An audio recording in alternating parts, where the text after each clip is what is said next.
Hey everyone, Zach here with the Goat Guys, and welcome back to another match. Today we have Lucas Gustafson versus Moxies. For those of you who don't know Lucas, he is Viking Goats on YouTube. Be sure to check out his channel in the description, where he does his own commentary of various games. He does very good content, and as I said, be sure to check him out. But anyway, welcome to the Goat Guys Grand Prix play-in round number 2. I did not explain it in the last video, unfortunately, but due to we only had 10 participants in the event, and I wanted to do single elimination, so that meant there were 2 play-in games. So Lucas and Moxies played in one, and then GK Spy and I can't think of his name now. I'm sorry. And his opponent played in that other play-in game. So yeah, let's get into this one. So Lucas is on a very interesting list, and I really like it. Lucas is on Chaos Control with Dark Mimic Tomato, so he's playing the Dark Mimic level 2, level 1, and level 4. And Lucas apparently needs the GOAT recognition, the YouTube recognition. Have some YouTube recognition. There you go, buddy. Moxie's, on the other hand, is playing Warrior Chaos with the smaller Chaos engine, so he's only playing the BLS and the Chaos Sorcerer. And he is also, interestingly enough, not maining a copy of Mystic Swordsman level 2, and he is siding copies of Cyberstein. But other than that, a very standard main deck. Onto Viking Goats. He's playing a very standard Chaos Control list with the Dark Mimic engine, and his side deck is pretty interesting.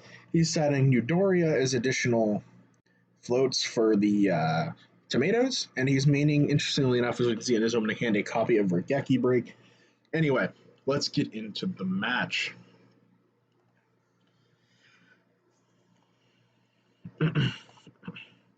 So we start with the Graceful Charity from Moxie's, drawing into Skill Dark, Book of Moon, and Judgment.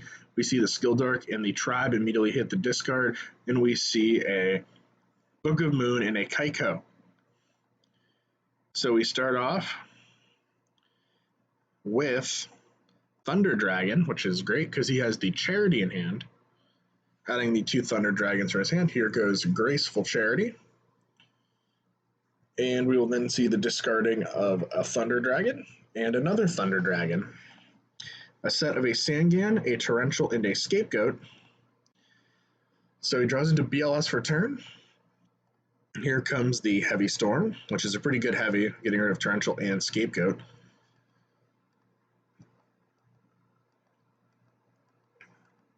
Here comes that Premature Burial to get Tribe back. Very good timing on that. Pitching Blade Knight, calling Beast to get rid of, and then here's a BLS. Like, this is just a very powerful turn. Momentum definitely in Moxie's favor. Banishing the Sangan, and here comes 18 and 16 to the face with the banishing of the 2 Thunder Dragons. So, what's the line of play here? Well, line of play has something to do with, in my opinion right now, you're going to want to probably set Regeki Break, normal the Tsukiyomi, and just get rid of the Kaiku. So if you do rip into a Chaos monster, you have a chance to out it. Regeki Break, pitch, knock, or call to get rid of the BLS. Puts you in a pretty solid spot, but we'll see how it happens, because no, we do have to play around a Judgment. Didn't mean to show the log. Anyway. So he does go with the Tsukiyomi play, and he will get in. He doesn't use the Solemn Judgment on that. That's pretty cool. He'll set Regeki Break and bounce the Suk to hand. So he's doing everything I thought, and here we go. Battle phase going in for the game. Regeki Break, there's the Judgment, and that's exactly 4,600, so we are going to hit game number 2. Both saying good game after game 1. I like the sportsmanship. So here we go. Let's take a look at this opening hand. Let's see the top deck. All right, so we got opening hand of Tomato, Dark Mimic 3, not 4. I don't know why I called it 4. That's my fault. But for this is a very cool card. This card is getting its own Jinzo's Tech Toolbox segment within the next week or two. Or, well, at the time of recording this, the next week or two. So you'll probably see it before this match. Now, when this card is destroyed into the graveyard, you can draw a card. But if it was special summon, by the effect of level 1, you draw 2, which is really good because you can Mystic Tomato into level 1 and then float into level 3, drawing you into 2 new cards.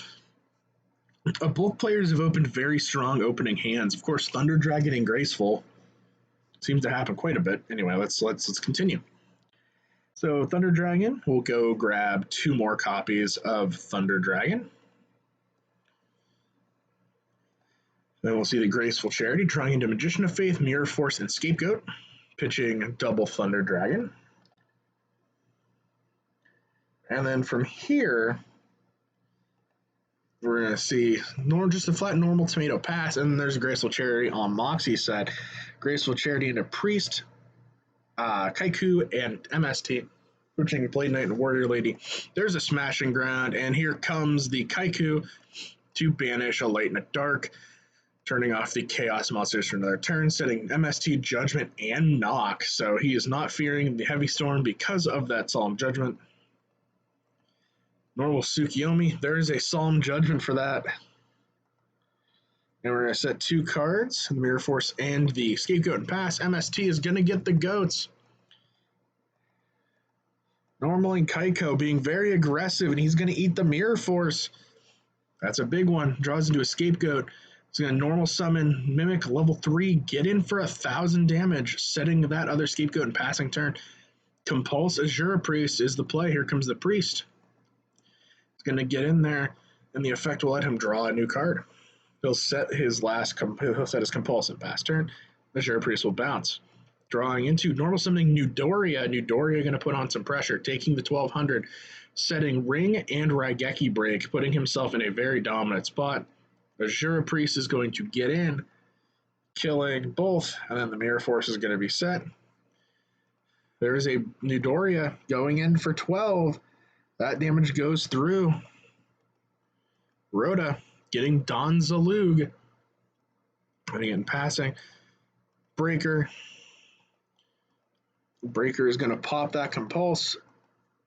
Has the ring, but there's Mirror Force. And there's the ring for the game that we're going to have our first Game 3 of the tournament. Game 2 is just as good as Game 1. Let's do Game 3. And we see 2 bonkers opening hands, in my opinion. Charity, Kaiku, Blade Knight, Book of Moon, Knock, Exiled Force, Newdoria, Greed, Charity, Mimic, level 1 in Ring. This is really good. Starting off with Graceful Charity, drawing into Sack Armor, Kaiku, and Judgment. He'll pitch 1 Kaiku and Exiled Force, normaling Blade Knight, and reinforcing it with a Sakuretsu Armor, a copy of Knock, and a Judgment, and a book. So he fears no Heavy Storm because he has the Judgment. I like it. Drawing into Chaos Sorcerer for turn. Main phase 1, we're going to start off with Pot of Greed, drawing him into Geki Break and Sangan. Only 1 Geki Break, you've seen it a lot. Sangan will come in. He will set Ring of Destruction, set another card, and he'll pass turn. Interesting that he's not going to go for the Charity yet, but I do respect it. Taiku coming down. Blade Knight is going to get in there. Sangan is going to get a search for Sinister Serpent. And Ring is going to get rid of the Kaiku. Both players will take 1,800 points of damage. And we'll draw into a creature swap. Raigeki Break coming down to get rid of that Blade Knight.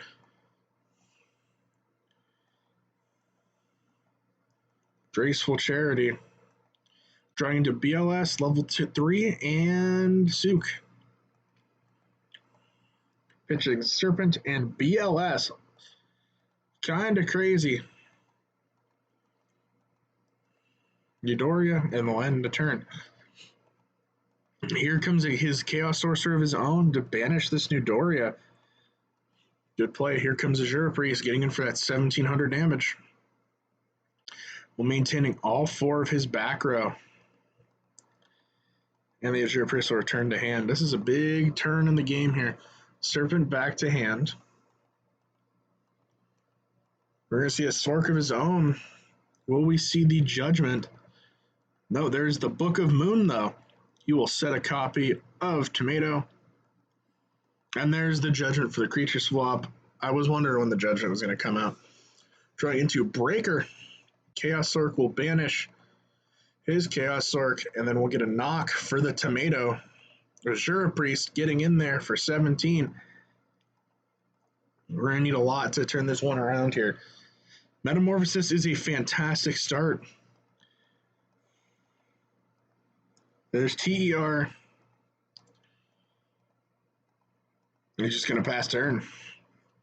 He's pretty much saying, bring it on, bud. Here comes Pot of Greed, drawing into Mirror Force and Don Zalug.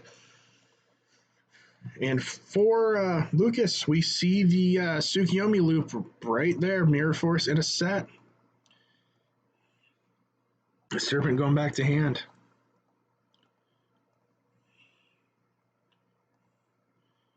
Let's look into the grave here. We'll set the Mimic and a Torrential and just pass. He's pretty much saying, you have to out this TER yourself, or we're just going to wait. There's Rhoda for Warrior Lady.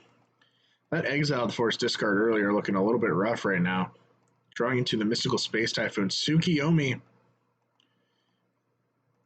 is going to take the Don Zalug, setting one and passing.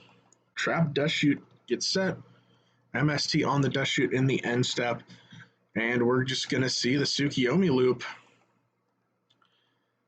Dark Mimic will flip, drawing a card. The TER will take the Azure preset. They'll set Scapegoat and pass turn. All right, we should be back now. It's okay.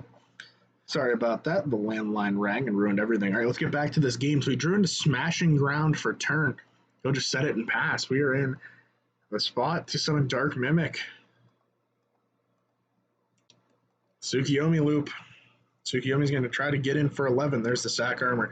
The Tsukiyomi lock is officially over for now. Breaker is going to break.